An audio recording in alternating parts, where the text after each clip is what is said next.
Hello and welcome to episode 36 of The Freak Show with Jacqueline Steele Thurmond and my husband, Sam Thurmond. Yep. Today, we are going to be talking about the Millionaire Next Door Mindset. Yeah. Do you want me to set this up? Yeah, please do. I haven't read the whole thing, so you are the expert. So I finished this book recently, and over the last couple of years, I have been working on my financial literacy. You know, growing up, my dad was an attorney, so I grew up in a very comfortable middle-class home, but then my parents got divorced and things changed very rapidly when I was 17, 18 years old. And so we went from being financially very comfortable to not having financial security.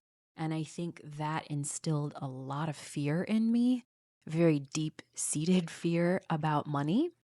And then I went to a very expensive college. I went to Baylor University, and I did have scholarship money, but I still had to take out student loans and ended up graduating with a very large debt load.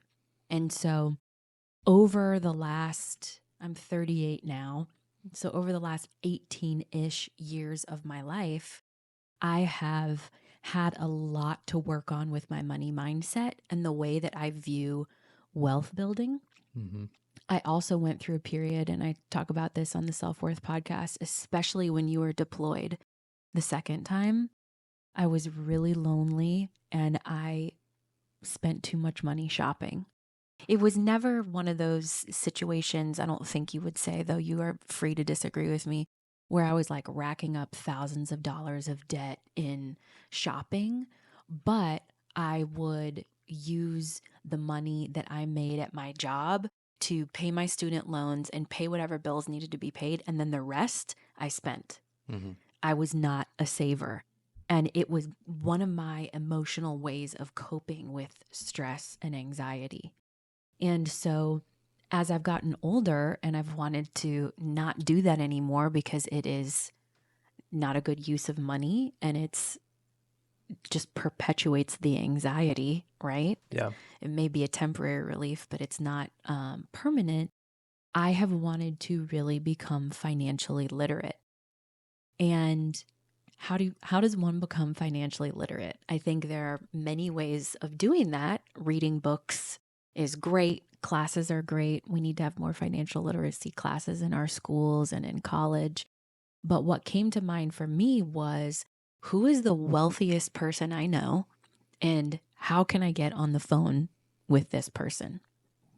And it just so happens that the wealthiest person I know is my dad's best friend.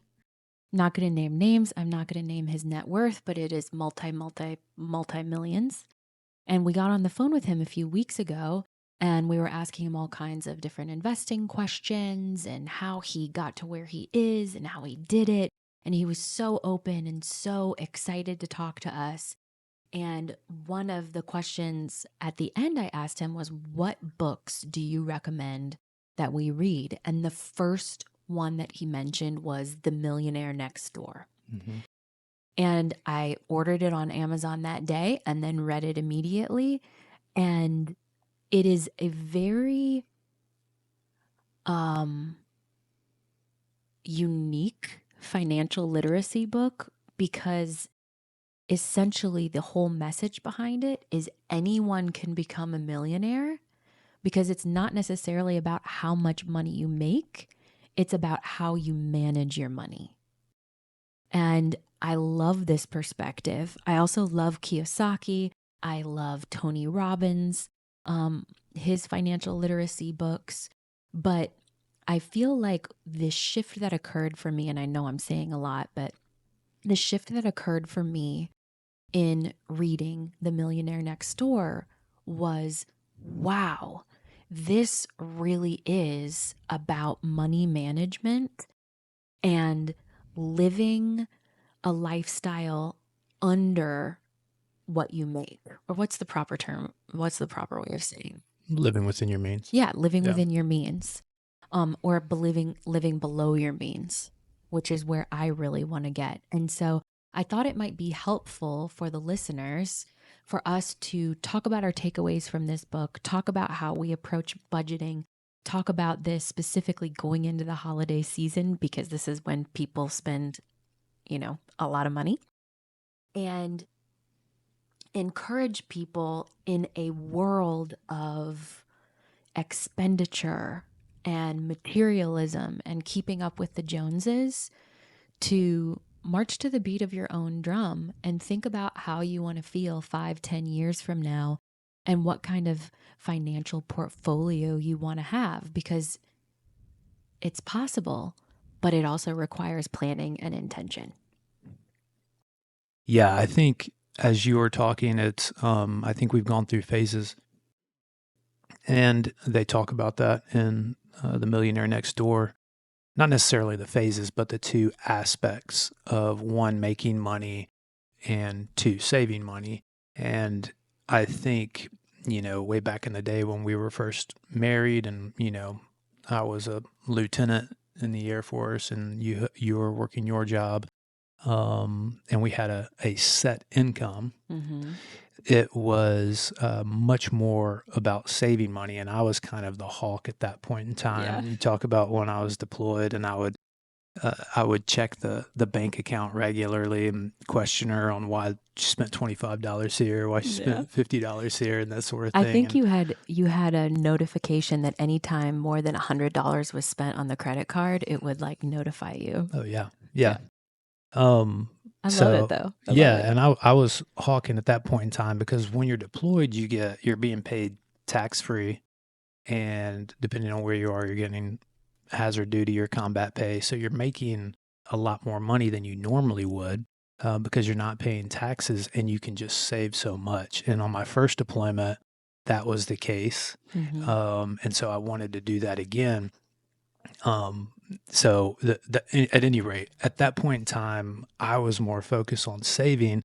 And then I think as we progressed and we kind of went the entrepreneur route, it became about how much money can you make, and lost a little sight of how much can you save, and the more money we've made, it happens to most people, the more money you spend, obviously, lifestyle creep. So the book talks about being very good at making money, and I forget what they called being very good at playing offense is what they talk about.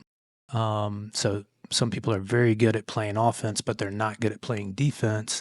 And most of the millionaires that they interview and survey in that book, they're making it was written in the 90s, so they were making like 50 to 100, 125 grand. These Per very, middle class jobs, but they made up the majority of the millionaires, and it was just because of their practices and their discipline in that process over time that made them successful. So yeah, the book divides achievers of wealth into two categories: PAWs and UAWs. And PAW, what does the P stand for?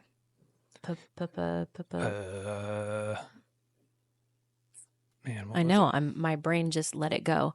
But the PAW is somebody who is a overachiever of wealth, so to speak, meaning they manage their money really well, and they, on average, have a higher net wealth for their age and job than other people do in that same age range and job salary. And then UAWs are underachievers of wealth. So people who make good salaries but tend to spend all of it or more, and their net worth is much lower than what would be expected for people in their profession and age range. Yeah, there's a calculation that determines this is how much you make on an annual basis. You multiply that by 40 and then divide that by 10, I believe, and that's what they say your net worth should be. So if your net worth is under that, regardless of how much money you're making, you're an under achiever of wealth. Is it achiever or accruer of wealth? Achiever. And if you're over that, you're positive. You're a good achiever of wealth. So I thought that was interesting. And so far, we've gone hard, and prodigious. prodigious achiever of wealth. Is that what it is? Yeah, maybe, PAW? I think it is. maybe. Prodigious. But, we've gone hard and we've leveled up in so many ways. Ooh, we've taken, yeah. And we've acquired rental properties. We've created a portfolio, but a lot of those, like a lot of investors early on, you're doing that with debt. You're not, you don't have $1 million to just go out there and buy rental properties that are now free and clear and they're cash flowing, and you have all this equity. So we have acquired this portfolio, but there's not incredible amount of equity in those. There will be over time as principal gets paid down and that sort of thing. But we've got some work to do, I think is basically the takeaway. We do have some work to do, but I'll say when I did the calculation, we are very close at our age and in our profession to be prodigious achievers of wealth, which is the PAW camp. And I want to continue to grow that. And that is a commitment that I am very stern on because of the situations we have encountered being entrepreneurs. We have had 2 very distinct periods, actually 3 distinct periods of time where we were like, are we going to lose it all? One was in 2019, where there were several deals that happened. One of the properties burnt down and it actually saved us because we got insurance money, but we had like 15 grand in credit card debt. And I was like, we're never going to be able to take a vacation again. What are we doing? And our expenses were low, but we had taken so many risks. Fast forward 5 years when we have 300 grand in credit card debt. Not anymore. Not anymore, but it's funny. It's funny to look back. It's not funny, but it's just. But I think when you say stuff like that, we have to explain it so people don't think we're just spending a bunch of money. But it's the reality. It's the reality of things. Which we can circle back to that was all too. For, investing in properties and that, doing work on property. So it wasn't like we're spending it on, Louis Vuitton and Land Rovers. But I'm super committed to that because of what happened in 2019. Then what happened in 2021, where there was a lull with your business and some, we're in the pandemic still. We were at the time living in our RV. Mm-hmm. It was like month 8 or 9 and there was a storm out and it was shaking the RV and our lives just felt so flimsy, like inside and out. And I was like, is this going to be my life forever? Yeah. Yeah. Well, we had switched strategies from like flipping and wholesaling, which were faster, bigger pops as far as injections of cash, to a almost completely cash flow play. Yeah. And didn't factor in, hey, we have to like make ends meet in this time. So that was kind of the that's when Sam was still working with his other business partners. We were not business partners yet. Yeah. During that time. And then this past summer, where we had just finished the renovation on our personal home, but we had poured so much money into Villa Secreta and it sat on the market for 2 months, which in the scheme of things, for the price point that the property was, and for the market here in the summer, that's not a long time at all. But those 2.5 months felt like 2.5 decades, because our cash flow was so low.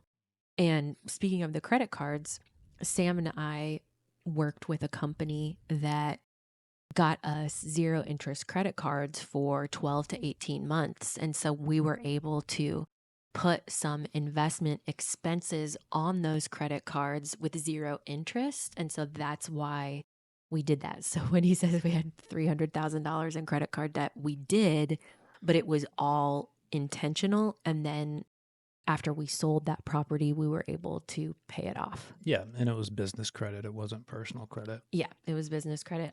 Otherwise, I don't recommend using credit cards for like renovations. It's a little different with our business because we do renovations for business. Right. But if you're doing personal renovations on your house with, 24% interest rate, that's sticky. It's going to be hard to pay off. So with all of that in mind, after going through what we did this summer, and I'm so glad that we did, because there are so many lessons and so many takeaways and so much faith that was built. I also was like, okay, we have been so aggressive in our investment strategies that I want to pull back and create a very healthy nest egg, so we are not ticking down the days to when our bank account runs out. And again, we have investment properties, so it's not a dire situation where everything would crash to the ground. But when you have very little cash flow because all of your money is invested, it does create a lot of financial pressure because you don't have money to live month to month. And that's the struggle of any business, is cash flow and Sure. figuring that out and consistency. So we're not unique in that, but I think over time you have to make the adjustments, diversify a little bit, have multiple streams of income, so you're not so reliant on that one aspect of business. Yeah. And my mindset now, after having paid off some of this debt, and we still have a little more debt to pay off, but my mindset moving forward is a wealth building mindset. And I've talked to my friends about this. It's fun talking to women about finances because it's not generally something women talk about. But I love talking with my friends about finances because, of course, like, we like nice things, but I don't like nice things more than I like financial freedom and more than I like the ability to sleep at night, because I know there's enough money in my bank account to last me for the next 6 months to a year. We're working up to 5 years. Mm-hmm. And so I love having these conversations with women specifically because you can ask specific questions like, do you want to spend $1,000 on that bag and have that bag sit in your closet? And of course you can enjoy it. And if it's something you will enjoy, I get it. Whatever. I'm not trying to judge. Or do you want to take that $1,000 and invest it and create $10,000, 15 years from now? Mm-hmm. And so I view money very differently than I used to, rather than money, like spending money for pleasure, which I don't think there's anything wrong with enjoying your money when you work hard.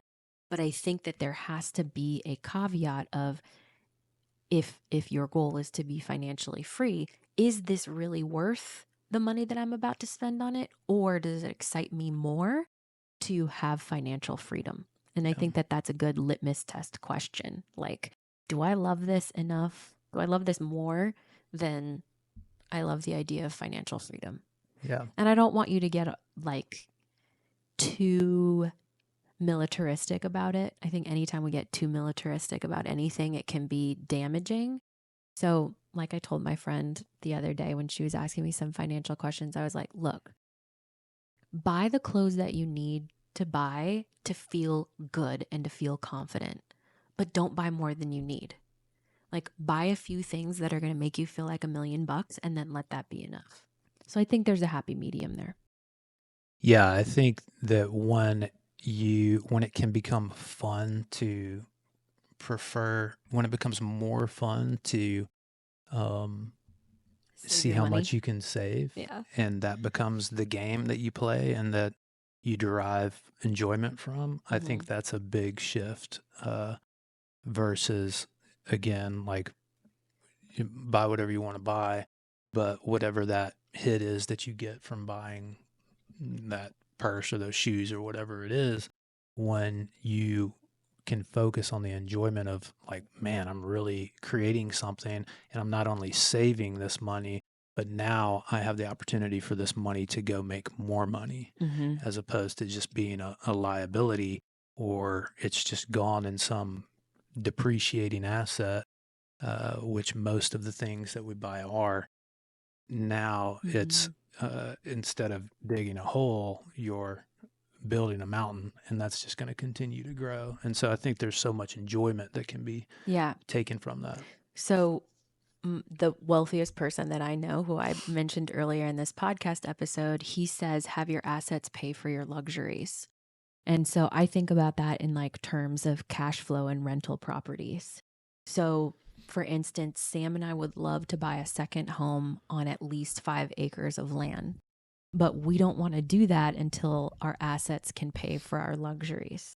So we have to get X amount of rental properties with X amount of cash flow to be able to buy that property and have it not detract from the money that we're making right now. Yeah, unless Did the I? property can generate Unless the property can generate some income money. as well. So yeah, Yeah, it's funny. It's all like basic stuff, really, when you get it down is, to but it. I don't think we talk about it enough in our culture. I think we talk so much more about consumption and what so and so has and what we're going to get next and what we're saving up for to buy versus financial freedom and how that feels in our souls and in our nervous systems. Yeah. Well, we are a nation of consumers. That's kind of how everything has been built, and where we are subjected to nonstop Marketing. marketing all the time. So it makes sense. But yeah, it is. And that's what's unfortunate or fortunate, is that it really is very simple stuff, basic math, and Mm-hmm. it's really just comes down to discipline on the saving and investing side, comes down to discipline. And I think the kind of what I alluded to earlier, what's interesting is you got to get early on, you limit yourself based off of how much money you think you can make, Mm-hmm. so that you have that barrier to break through That's a good and point. open your mind to, opportunities are limitless as long Mm-hmm. as you figure out how to trade your time. um, Not trade your time for money. That's what people normally Yeah. do in their jobs, but leverage Provide your value. leverage your Yeah. value for an exchange for money. So breaking through that limited mindset of how much you can make, but not losing track of the discipline in that process. So it's That kind would of be another twofold. good episode to talk about because we've hired a money coach in the past. Like we've done a lot of work around money mindset because I think both of us came into the marriage like wanting to create wealth, but also being kind of wounded in the money department. Yeah, I think just limited, Limited. limited of what we thought was possible, or what I thought was possible. I'll speak for myself. Um, but yeah, it's been an interesting road, and all of the personal growth that has to take place from, 0 to a million, or whatever you say. I don't remember who that was that we reference regularly, which is funny. I don't know who it was. I always just Is it remember Zig what they talk Ziglar? I about. don't know. But becoming the person, the true reward is becoming the person that You is have to that become. millionaire that you have Mm-hmm. to become that millionaire. So Mm-hmm. yeah, it's all about growth. It is. I think couple things to go over before we close out is that going into the holiday season, it is common for people to spend a lot of money on gifts for them, for people they love, for ourselves, for whatever. And I would just encourage you to think about your financial future and how you want to feel at the end of December. That doesn't mean you don't buy gifts for people. It doesn't mean you don't reward yourself with something cool. But I would challenge you to set a budget and set a budget for each gift for each person so that when you are done shopping, you don't have that feeling of like, oh shit, I spent all of this money and now I'm going to have to work the next couple of months to pay this back. And you don't have that feeling of like, why did I do this? I know that I've been there so many times where I'm like, I want to prove to people how much I love them and get them these amazing gifts. And it comes from a good place, but then I shoot myself in the foot because I overspent on things that I didn't need to overspend on. So I think that that's just something to keep in mind moving forward. Again, I have an abundance mindset. Money can always be made, but I think it's very wise to manage our money wisely. Well, it's just going to take you that much longer to get to independence Yeah. if you don't Yeah. keep that in mind. And another path to financial independence is through a book that I read a couple of years ago called The Millionaire Mind. Millionaire Mindset or Millionaire Mind? Oh, Secrets of the Millionaire Mind. That's what it is. Secrets of the Millionaire Mind. And there's a budgeting system in there that I immediately enacted. And it is very easy to follow. And I think we have like 4 or 5 different checking accounts within our bank account because I have a financial freedom fund. I have a necessities account, which is for our everyday expenses. I have a fun fund, and I have a long-term savings for spending. I also have a giving fund. And in there, they have an education fund as well for further education for you or for your kids or whatever, which we do have an investment account for Roman that we put into every month. But I found that this budgeting system was very straightforward, and it really empowered me to take over our monthly budget and really, really stick to it, because it also includes that fun fund where you get to spend the money that you're making, but within reason. And I would say that the business version of that book is Profit First. It's basically the same thing. You basically have different accounts for different aspects of your business, and it's the same concept ultimately. Are you doing that with our business? Of course. Of course. Why you got to call me out like that? Because we're I'm honest. just saying it's a good book. We're honest on this podcast. We're honest. So yeah, like we are not sitting here and talking to you pretending like we have it all figured out, but I think we are on a very good trajectory moving forward. We still have some things we need to clean up. We still have some debt that we want to pay off, but I think we are moving in the right direction. Mm-hmm. All right. So the last thing I want to say is that peace of mind is worth more than anything. It's worth more than a car, than a fancy house, than a purse, whatever, pick your poison. Peace of mind is worth more than that. So the question that I want to leave you with, unless you have anything else you want to add, is how would your life change if you created financial freedom for yourself? We hope this was a valuable episode. Thank you so much for listening. Live on purpose. Live on frequency.